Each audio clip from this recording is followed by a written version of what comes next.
Друзья, всем привет! Украина публично представила новый механизм выдачи паспортов мужчинам, которые находятся за границей, которые до сих пор имеют проблемы с получением своих паспортов, которые заказали паспорта до 24 апреля и до сих пор их не получили. Так вот, вроде бы как Украина предоставила механизм.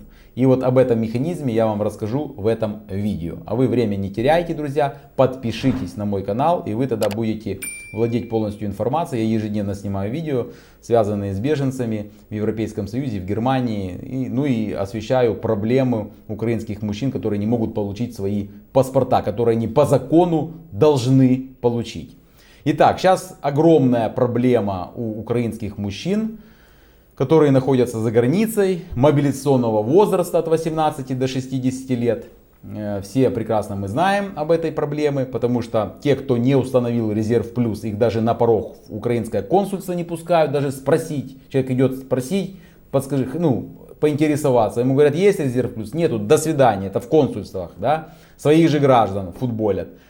Вот. А те, кто установил резерв плюс, понадеялся, что все будет хорошо, у большинства из них высвечивается вот такое сообщение в этой программе. Информация в резерве оберег неполная. Пожалуйста, обратитесь в ТЦК по месту регистрации или постоянного проживания для уточнения данных. То есть, грубо говоря, приедьте обратно в Украину, пойдите в ТЦК по месту своей прописки в Украине и там обновите данные, а потом можете приехать типа назад в Европу, да, там где вы в Германии живете, и там уже в Германии подать, вам там уже и консульство вас примет и так далее. Ну, понятно, для чего все это было сделано.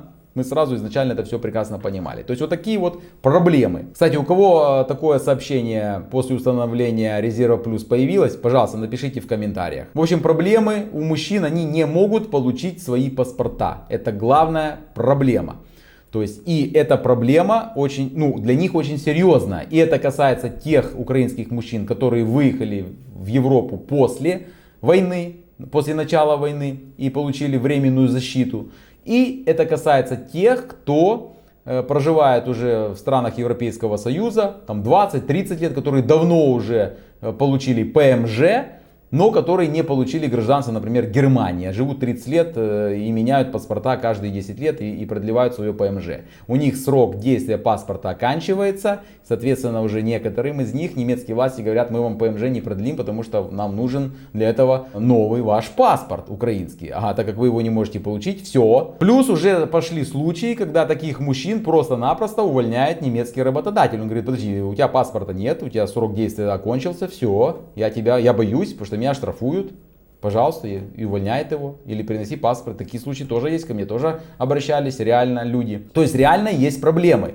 И эти проблемы специально, я так понимаю, созданы для того, чтобы создать условия, чтобы мужчины вернулись в Украину.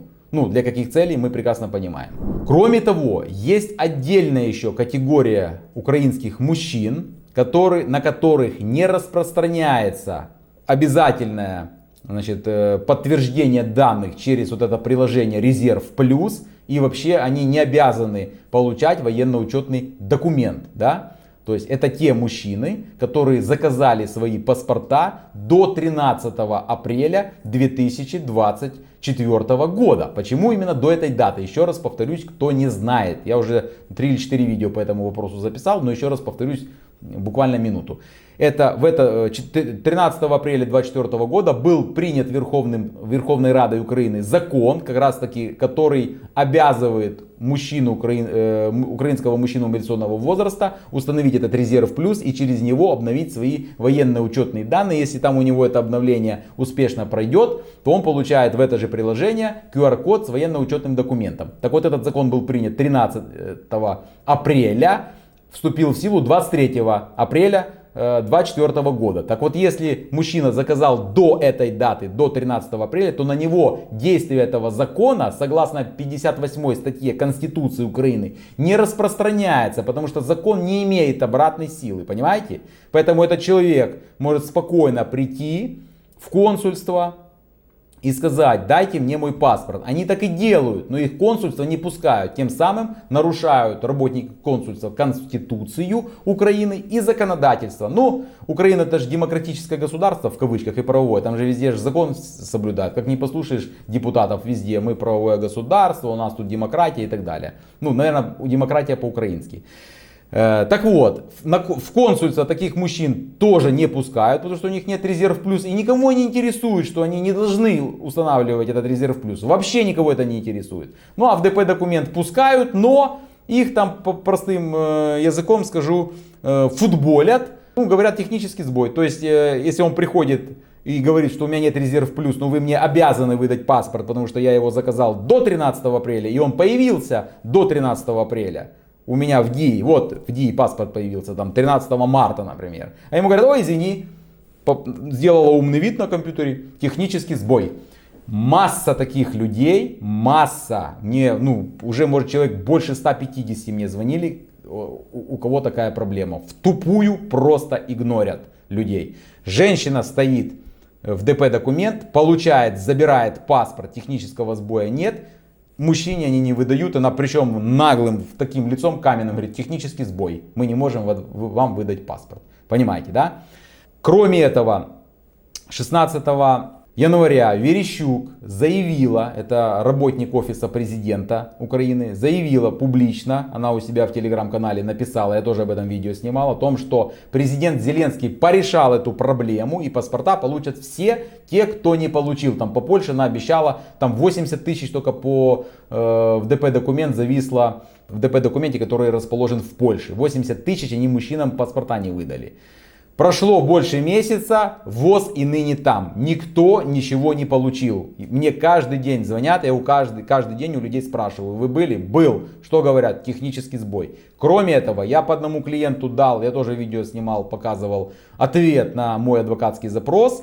Я давал его, мне пришел ответ 15 февраля, пару дней назад, где четко ДП документ написали, что технический сбой по вашему клиенту, мы паспорт ему выдадим, когда порешаем, значит, исправим этот технический сбой, и мы его сами пригласим. Технический сбой, вы поняли?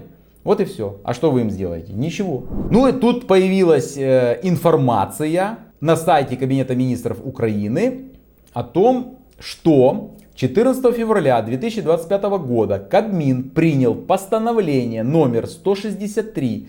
Этим постановлением он внес изменения в другие свои постановления. Я сейчас их перечислять не буду. Вот вы видите их на экране. То есть как раз таки эти постановления касались резерва плюс, военно-учетного документа и так далее. Но там еще другие дела были задействованы. Я сейчас о них рассказывать не буду. Расскажу только о том, что вот эти изменения, какие эти изменения касаются проблем мужчин мобилизационного возраста, которые находятся за границей, которые не могут получить свои паспорта. Там как раз таки расписан механизм, как они смогут решить этот вопрос свой. Вы поняли? Как они смогут получить паспорта. Вот я вам сейчас буду цитировать, а потом комментировать. Внимательно слушайте. Вот что там написано. В отношении граждан Украины мужского пола в возрасте от 25 до 60 лет, обратившихся в обособленное подразделение, теперь внимание, дата, до 24 апреля 2024 года включительно, то есть это те, которые не обязаны по закону устанавливать резерв плюс и иметь у себя военно-учетный документ, это как раз об этой категории мужчин идет речь. Для оформления паспорта гражданина Украины для выезда за границу и их не получили. Государственная миграционная служба единовременно формирует перечень сведений, которые указаны в пунктах 1.11. Это там фамилия, имя, отчество, прописка, идентификационный код, телефон, адрес и так далее настоящего кодекса. И передает их Минобороны для внесения сведений в единый государственный реестр призывников, военнообязанных, резервистов в установленном законодательством порядке. Понятно, да? Разъясняю, что это такое. То есть, когда человек приходил, мужчина, в консульство, ему говорили: устанавливай резерв плюс. Если человек живет 20 лет в Германии, у него просто нет физической возможности установить этот резерв плюс. Почему? Потому что для того, чтобы он установил резерв плюс, у него должен быть ID-банк. То есть ID-банк появляется, когда у человека открыт, у гражданина Украины открыт счет в украинском банке. И должен причем быть еще и номер мобильного телефона. Когда человек живет 30 лет, у него центр жизненных интересов в Германии, к примеру, он с Украиной ничего общего не имеет, кроме паспорта, понимаете? Он никак не может физически установить резерв плюс, потому что у него мобильного телефона нет украинского оператора сотовой связи, нет у него счета в украинском банке. Все, человек не может. Поэтому что делал человек? Я даже снимал видео отдельно тоже. Человек писал заявление на имя консула украинского, прикладывал туда свои ксерокопии паспортов, там, кодов и так далее, и просил, чтобы его консул поставил, там, передал информацию в ТЦК и, там, или в Министерство обороны и поставил его на воинский учет в надежде той, что у него появится этот QR-код. Вы понимаете? Человек делал как. Плюс там я писал адвокатские запросы и так далее. Так вот они, ну и соответственно понятно, что люди их игнорили, морозили, ничего они не получили. Это уже вы прекрасно понимаете. У меня тоже есть масса ответов из ТЦК о том, что пусть едет сам в Украину и мы его поставим на учет. Все, там вопрос короткий, никаких вопросов. Пусть едет в Украину. Хотя законом предусмотрено, что он мог подать через электронную почту. Это четко указано в законе, я тоже снимал об этом видео. Но вы же понимаете, опять же повторюсь, демократическое государство, правовое государство так всегда делает. Вот, поэтому, то есть теперь вот информацию консул соберет о таких заявлениях, о таких мужчинах, которые к нему обращались, и должен эту информацию передать в Государственную миграционную службу. А Государственная миграционная служба посписочно, я так понимаю, с этими документами эту всю информацию передает уже в Министерство обороны Украины для постановки этих людей на воинский учет. То есть их будут вносить в базу оберих. Вы поняли? Читаем дальше. На основании сведений, полученных Минобороны в соответствии с абзацем 1 настоящего пункта, территориальными центрами комплектования и социальной поддержки осуществляется взятие указанных лиц на воинский учет с формированием военно-учетного документа в электронной форме. То есть потом Министерство обороны, уже видя адреса прописки в Украине, он эту информацию передает туда, в территориальные центры комплектования на местах, по месту прописки этих мужчин, которые обращались к консулу, вы поняли, да? И те уже ТЦКшники ставят их на воинский учет и формируют в электронную базу, вносят военно-учетный документ. То есть вот этот QR-код. Кроме этого, что там еще написано? Взятие на воинский учет указанных лиц производится без направления военно-врачебной комиссии для прохождения медицинского осмотра. То есть не надо при этом, значит, проходить такому мужчине в военно-врачебную комиссию. Ну, понятно, потому что он находится за границей. То есть их ставят на воинский учет, ТЦК формирует QR-код, значит, без прохождения военно-врачебной комиссии. Этот QR-код, по идее, загружается в эту систему оберег. И по логике тогда этот мужчина, у которого установлен резерв плюс, он по логике вместо вот того сообщения, которое я вам показывал в начале этого видео, он получит QR-код. То есть потом он этот QR-код распечатает и уже идет, соответственно, к консулу. Значит, и консул ему выдает паспорт. Или он идет в ДП-документ, и тогда уже для этого мужчины, понятное дело, технического сбоя нет, все нормально, и, пожалуйста, получайте свой паспорт. Ну, вот такой механизм, по крайней мере, прописан в этом постановлении Кабинета Министров. Но опять же, друзья, есть нюансы. И опять же, что это за нюансы? Смотрите, этим порядком, этим механизмом абсолютно не определены никакие сроки формирования этих списков.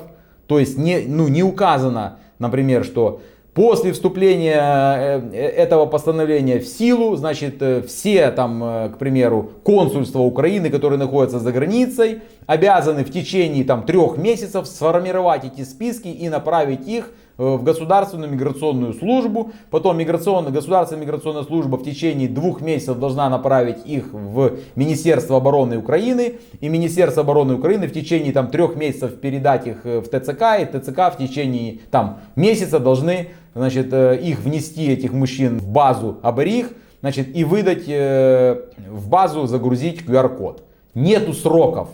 Вы поняли? То есть написаны действия, но сроков нет. То есть может быть через месяц, а может быть через год. консул соизволит. А может консул сразу подаст через неделю, да? А Министерство обороны подаст через 7 месяцев, например. Подаст через 7 месяцев ТЦК. ТЦК будет, только сформирует эти списки через 3 месяца какой-то ТЦК. А какой-то ТЦК через 9 месяцев. Нету никакой ответственности за это. Сроков нет. Вы понимаете? Сроки не определены. Кроме этого, пока это все будет происходить, опять же, мы не знаем, как это все отслеживать, потому что сроков нет, да, то есть, может быть, ТЦК будет годами обновлять эти все данные по спискам, которые они получат. То есть, за это все время может быть происходить другая ситуация. ТЦК получит эту информацию, вынесет ее и сразу же повесточку отправит мужчине в электронном виде. Или в электронном виде, или по почте. Мужчина находится за границей, он знать не знает об этой повестке. Потом, когда там пройдет время, у него появляется информация в резерве плюс о том, что он находится там в розыске как уклонист, например. Или у него штраф, потому что он по повестке не пришел. И ему опять же надо будет приехать в Украину. И опять же он уже не сможет распечатать этот QR-код, я так понимаю. И опять же, если он даже придет с этим резервом плюс, в консульство охранник скажет: дай мне резерв плюс посмотреть, он ему покажет, так скажет: так подожди, ты уклонист, или там у тебя штраф не оплаченный, едь в Украину, оплачивай, чтобы у меня этой записи не было, что ты уклонист, там я тебя пропущу. Ну, может быть и такой вариант, я не знаю. Ну, я просто как бы прогнозирую, мы с вами размышляем. Возможен же такой вариант? Ну, возможен, это реальный. Рано говорить о том, как это все будет работать, но хорошо, что, хотя бы, что такой уже механизм появился. И будем надеяться, что все-таки Верещук не обманула, да, что просто из-за бюрократии так все долго в Украине происходит, что она все-таки не обманула. И все-таки действительно президент Владимир Зеленский дал команду там, или распорядился, чтобы этот вопрос вот с мужчинами, которые не могут получить паспорта свои за границей, все-таки был решен. И может быть возможно вот это вот постановление кабинетов министров, это был результат вот как раз таки решения этого вопроса. Возможен такой вариант. Но надо посмотреть, как это все будет работать. Хотя бы должен месяц, там, полтора пройти. И мы будем уже ориентироваться и понимать, работает ли это постановление кабинета министров, или просто оно было принято, значит, чтобы, скажем так, сбавить публичное напряжение, потому что реально уже напряжение у людей. Вот и все. Друзья, что думаете вы по этой теме? Пожалуйста, напишите свое мнение в комментариях.